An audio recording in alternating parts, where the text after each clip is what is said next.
आज हम जानेंगे जैन शास्त्रों के अनुसार सिद्धियाँ क्या होती है और सिद्धियाँ कितनी होती है। सिद्धियों को लब्धि भी कहा जाता है। तो ये सिद्धियाँ उच्च कोटि की साधना जब साधक करता है तब कर्म निर्जरा के साथ साथ अपने आप लब्धियाँ या सिद्धियाँ प्राप्त होती है। ऐसी शक्ति प्राप्त होती है कि वे अपने थूक के स्पर्श मात्र से रोगों को जड़ से मिटा देते थे। एक तो ये सिद्धियाँ सहज में प्राप्त होती है और कई इनको प्राप्त करने के लिए विशेष प्रयत्न या विशेष साधना भी करते हैं, जिससे उन्हें जो सिद्धियाँ प्राप्त होती उसे वे भौतिक प्रयोग के लिए भी उपयोग कर देते थे। सिद्धियाँ प्राप्त करने की लालसा रखना एक आत्म साधक के लिए वर्जित है, क्योंकि सिद्धियों के साथ नाम, प्रशंसा इत्यादि भी प्राप्त होते हैं जो साधक को भटका सकते हैं। इसलिए एक आत्म साधक इन सब को प्राप्त करने के बावजूद उनका उपयोग नहीं करते, क्योंकि जब आत्मा में रस आने लगता है तो भौतिक चकाचौंध, चमत्कार ये भी भार लगने लगते हैं। इसलिए जब तक चमत्कार, जादू, लब्धि, सिद्धि की आकांक्षा मन में रहती है तो समझ जाना चाहिए अभी व्यक्ति आत्मा के शीर्ष तक नहीं पहुंचा है। जहाँ आत्मा का उच्च ज्ञान प्राप्त हो जाता है वहाँ ये छोटी मोटी सिद्धियाँ कोई महत्व नहीं रखती, पर ऐसे साधक विरले होते हैं।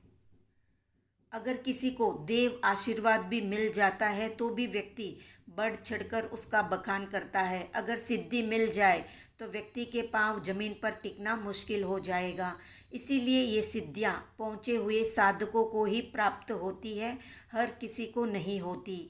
इन सिद्धियों लब्धियों से संबंधित शास्त्र अभी लुप्त हो चुका है। जब 12 वर्ष का भयंकर दुष्काल पड़ा था। तो जानते हैं मुख्य सिद्धियों के बारे में। तो सिद्धियाँ 8 हैं। पहली है अनीमा सिद्धि। इस लब्धि में या सिद्धि में शरीर को इतना सूक्ष्म कर सकते हैं कि शरीर को सुई के छेद में से निकाला भी जा सकता है। दूसरी सिद्धि है महिमा। इस सिद्धि में शरीर को मेरू पर्वत से भी बड़ा कर सकते हैं। तीसरी सिद्धि है लघिमा।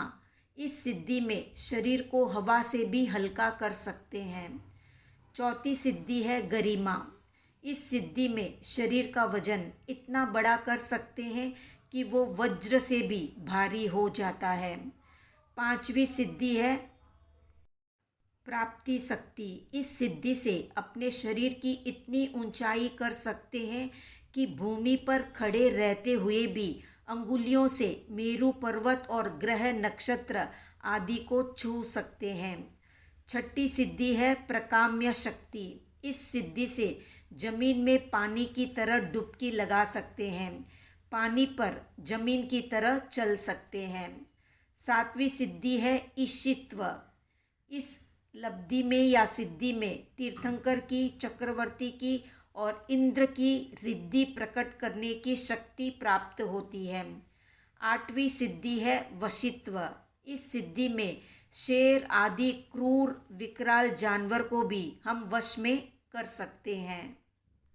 तो ये थी 8 मुख्य सिद्धियाँ। तो कितने लोग सिद्धियाँ प्राप्त करना चाहते हैं और कितने लोगों ने सिद्धिधारी या चमत्कारी संतों के, साधकों के दर्शन किए हैं, कमेंट में बताएं। वीडियो पसंद आया तो लाइक, शेयर, सब्सक्राइब करें।